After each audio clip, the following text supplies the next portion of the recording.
चलो 10 क्लास ध्यान से इधर देखो। जैसे हम बताए थे विद्युत धारा में 3 प्रश्न 5-5 नंबर में आता है। एक ओम का नियम और दूसरा प्रतिरोध का श्रेणी क्रम संयोजन और तीसरा क्या चीज प्रतिरोध का समानांतर क्रम संयोजन। तो इससे तुम्हें प्रतिरोध का श्रेणी क्रम संयोजन में क्या पूछता है समतुल्य प्रतिरोध पूछता है। या नहीं तो कह देगा, ये तो क्वेश्चन पूरा लिखा हुआ है कि माना कि कोई 3 को प्रतिरोध दिया हुआ है, वो कौन क्रम में जुड़ा हुआ है श्रेणी क्रम में जोड़े तो समतुल्य प्रतिरोध निकाले। नहीं तो डायरेक्ट क्वेश्चन में लिख देगा कि श्रेणी क्रम संयोजन में समतुल्य प्रतिरोध ज्ञात करें। देखो क्वेश्चन या तो या पूछेगा या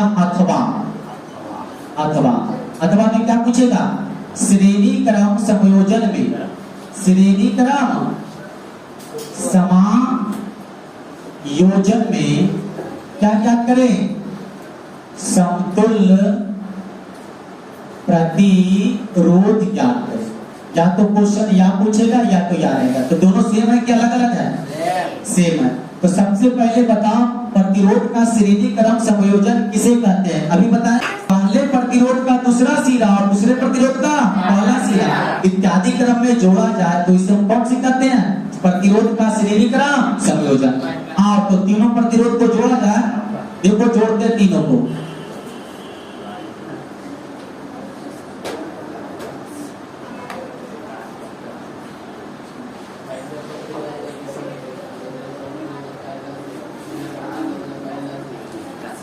हो गया।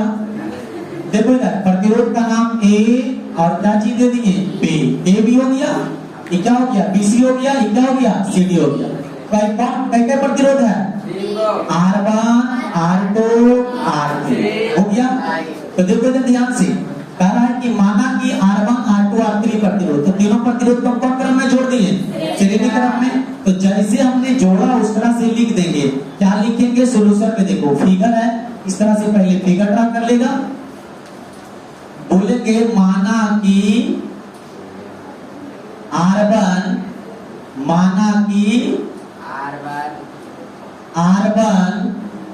कॉमा R2 तथा R3 प्रतिरोधों को कौन क्रम में जोड़ा हुआ है श्रेणी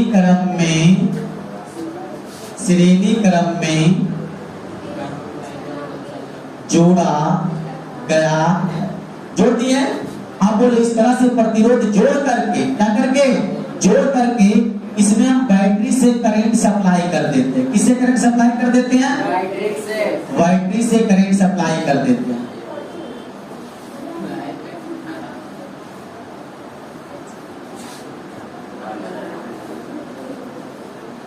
चलो बताओ बैटरी से करंट किधर से किधर सप्लाई होता है पॉजिटिव से नेगेटिव। अच्छा बैटरी है तो बैटरी से क्या निकलेगा करंट निकलेगा कि नहीं। करंट को इंग्लिश हिंदी में क्या बोलते हैं धारा। क्या बोलते हैं धारा। करंट को इंग्लिश में हिंदी में क्या बोलते हैं धारा। तो धारा को सूचित किससे करते हैं आई से। किससे करते हैं आई से। अच्छा आई गया फिर यहाँ आएगा आई तो आएगा। अच्छा बताओ जब यहाँ पर से गया अब यहाँ से इसको एक ही रास्ता दिख रहा है तो सीधे चल जाएगा। कहने का मतलब अगर तुम यहाँ खड़ा रहे और तुम्हें 4 रास्ता दिखे तो तुम्हें पता चलेगा कि किस पर जाए किस पर नहीं। तो अब इसमें देखो ये आएगा तो एक ही रास्ता है तो आएगा डायरेक्ट चल जाएगा। तो यानी आया इसमें भी आई गया, इसमें भी क्या जाएगा आई, इसमें भी क्या जाएगा आई, इसमें भी क्या आई आई फिर निकल जाएगा बाहर। ये प्रॉब्लम यानी पूरे में कौन दौड़ेगा आई। लेकिन समानांतर क्रम में ऐसा नहीं होता। जब वो बताएंगे तो बताएंगे। तो बोलो सबके लिए करंट क्या बहा सबके लिए क्या करंट बहा आई। तो माना कि R1 R2 तथा R3 प्रतिरोध को श्रेणी क्रम में जोड़ा गया है तथा इसमें प्रवाहित विद्युत धारा तथा इसमें प्रवाहित विद्युत धारा। बोलो इसमें प्रवाहित विद्युत धारा धारा जो बह रहा है क्या है धारा जो बह रहा है क्या है आई। अब बताओ तुम लोग को एक चीज बताए थे ओम के नियम से। ओम के नियम से किसका सत्यापन किए थे V बराबर I इंटू R। अरे बोलो सत्यापन किए थे हाँ या ना। तो अब यहाँ लिखेंगे हम ओम्स लॉ। क्या लॉ ओम्स लॉ। यानी हिंदी क्या हुआ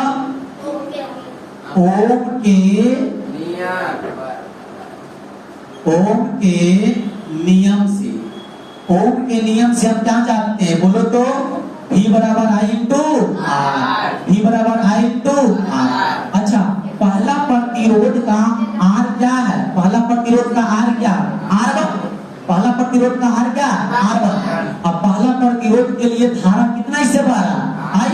अरे पहला प्रतिरोध से धारा कितना बह रहा, I। तो हमें जब हमें निकालना है विभवांतर, क्या निकालना है, यानी हमें पहला प्रतिरोध का निकालना है विभवांतर, तो V बराबर हम क्या लिखेंगे, I तो सबके लिए समान है। अब पहला प्रतिरोध के लिए क्या हो जाएगा, R1 हो जाएगा, R1। लेकिन पहला प्रतिरोध के लिए क्या V है जो सही है, ये पहला प्रतिरोध के लिए V है जो सही है। अभी हम बता रहे हैं कि पहला प्रतिरोध के लिए धारा कितना है, I। अब पहला प्रतिरोध के लिए R क्या चीज है, R1। और क्या हो गया तुम्हारा V मतलब क्या चीज, विभवांतर। तो बताओ पहला प्रतिरोध का विभवांतर क्या होगा, VB माइनस, अभी बताएंगे, बोलो पहला प्रतिरोध के लिए विभवांतर क्या होगा, VB माइनस VA। अरे होगा, हाँ।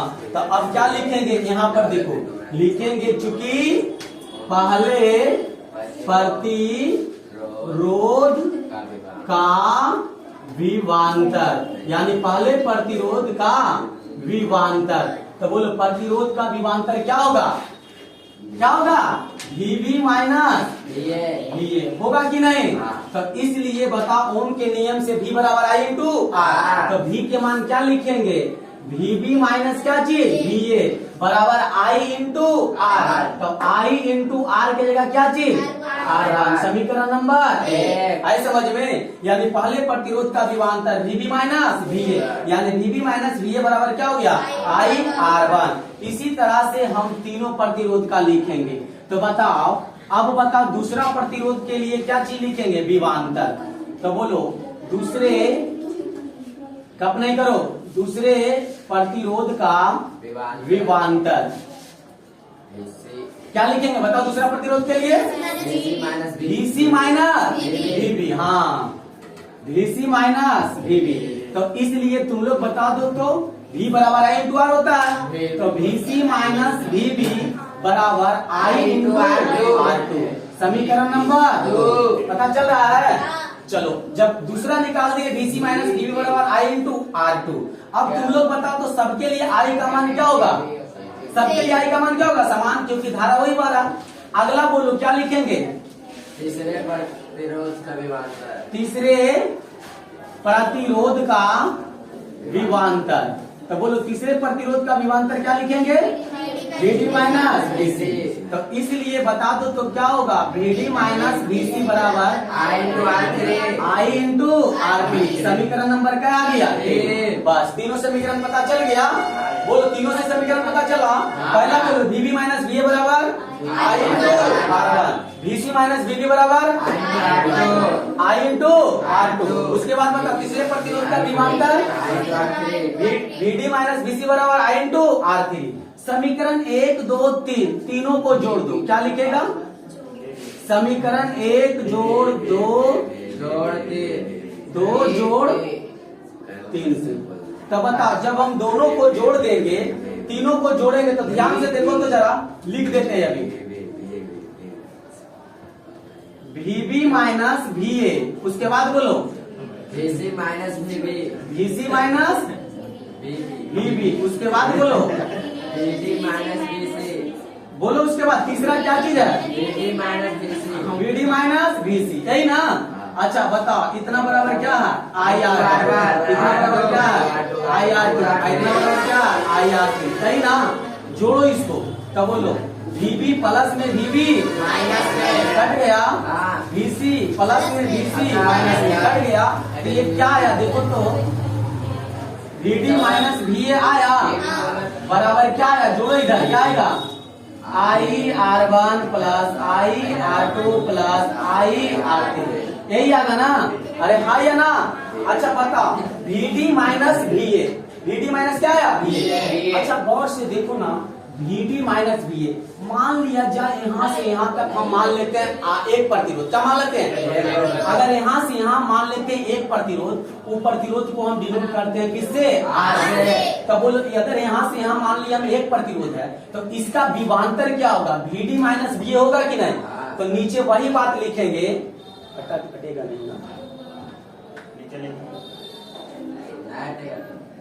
ऐसा करो, पहले इतना नोट कर लो, उसके बाद हम आगे करते हैं। बेटा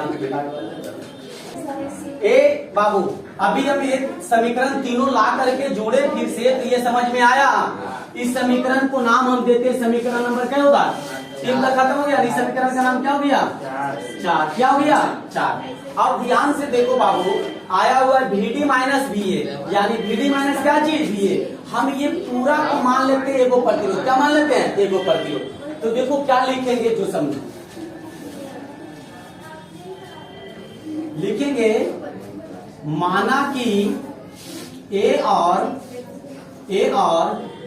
बी के बीच समतुल्य प्रतिरोध है। समतुल्य प्रतिरोध आर है। क्या है? आर। हम बोलो ए से बी के बीच क्या मान लिए? एगो कोई प्रतिरोध मान लिए। जब जोड़ेंगे तो समतुल्य के मतलब जोड़ होता है। क्या होता है? जोड़। सबको जोड़ेंगे तो प्रतिरोध को क्या मान लिया? आर है।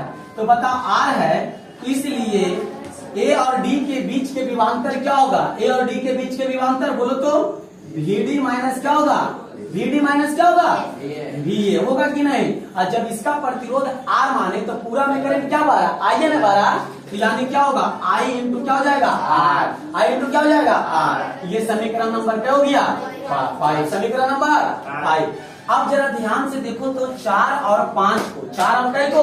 5 को तुम गौर से देखेगा ना तो LHS दोनों का बराबर है। LHS बराबर है, तो लिखेंगे समीकरण 4 एवं कैसे? 5 से। 4 एवं 5 से। तो 4 एवं 5 से देखेंगे तो बोलो दोनों LHS बराबर है, तो RHS बराबर होगा। तो क्या लिखेंगे? IR बराबर IR1 plus IR2 plus IR3।